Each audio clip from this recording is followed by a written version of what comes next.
पाप मोचनी एकादशी है आज। महात्म्य का हम श्रवण करेंगे।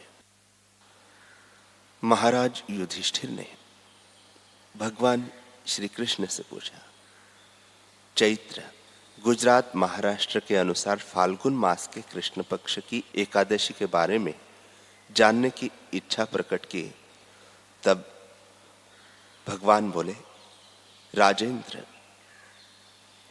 मैं तुम्हें इस विषय में एक पाप नाशक उपाख्यान सुनाऊंगा, जिसे चक्रवर्ती नरेश मानधाता के पूछने पर महर्षि लोमश ने कहा था।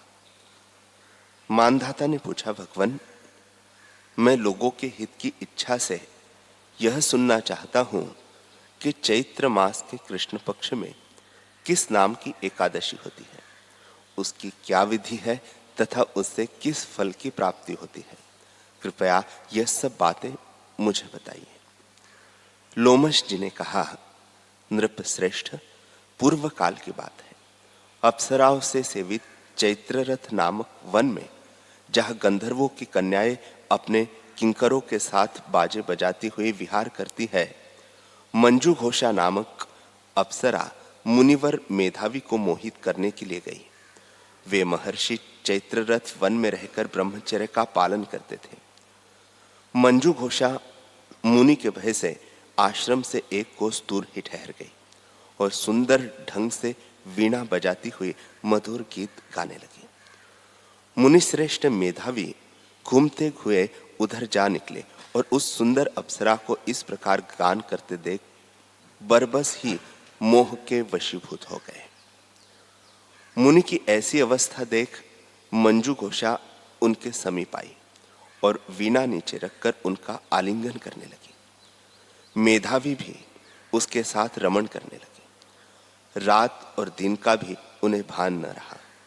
इस प्रकार उन्हें बहुत दिन व्यतीत हो गए। मंजू घोषा देवलोक में जाने को तैयार हुई।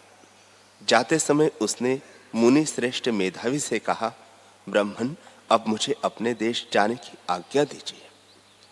मेधावी बोले, देवी, जब तक सवेरे की संध्या न हो जाए तब तक मेरे पास ठहरो। अप्सरा ने कहा, विप्रवर, अब तक न जाने कितनी ही संध्याएं चली गई। मुझ पर कृपा करके बीते हुए समय का विचार तो कीजिए। लोमश जी कहते हैं, राजन, अप्सरा की बात सुनकर मेधावी चकित हो उठे। उस समय उन्होंने बीते हुए समय का हिसाब लगाया तो मालूम हुआ कि उसके साथ रहते हुए उन्हें 57 वर्ष व्यतीत हो गए। उसे अपनी तपस्या का विनाश करने वाली जानकर मुनि को उस पर बड़ा क्रोध आया। उन्होंने शाप देते हुए कहा, पापिनी, तू पिशाची हो जा। मुनि के शाप से दग्ध होकर वह विनय से नतमस्तक होकर बोली, विप्रवर, मेरे शाप का उद्धार कीजिए। 7 वाक्य बोलने या 7 पद साथ साथ चलने मात्र से ही सत्पुरुषों के साथ मैत्री हो जाती है। ब्राह्मण, मैंने तो आपके साथ अनेक वर्ष व्यतीत किए हैं, अतः स्वामीन, मुझ पर कृपा कीजिए। मुनि बोले, हे भद्रे, क्या करूं? तुमने मेरी बहुत बड़ी तपस्या नष्ट कर डाली है। फिर भी सुनो। चैत्र कृष्ण पक्ष में जो शुभ एकादशी आती है उसका नाम है पाप मोचनी। वह शाप से उद्धार करने वाली तथा सब पापों का क्षय करने वाली है। सुंदरी, उसी का व्रत करने पर तुम्हारी पिशाचता दूर होगी। ऐसा कहकर मेधावी अपने पिता मुनिवर च्यवन के आश्रम गए। उन्हें आया देख च्यवन ने पूछा, बेटा, यह क्या किया तुमने तो अपने पुण्य का नाश कर डाला। मेधावी बोले, पिताश्री, मैंने अप्सरा के साथ रमण करने का पातक किया है। अब आप ही कोई ऐसा प्रायश्चित्त बताइए जिससे पातक का नाश हो जाए। च्यवन ने कहा, बेटा, चैत्र कृष्ण पक्ष में जो पाप मोचिनी एकादशी आती है उसका व्रत करने पर पाप राशि का विनाश हो जाता है। पिता का यह कथन सुनकर मेधावी ने उस व्रत का अनुष्ठान किया।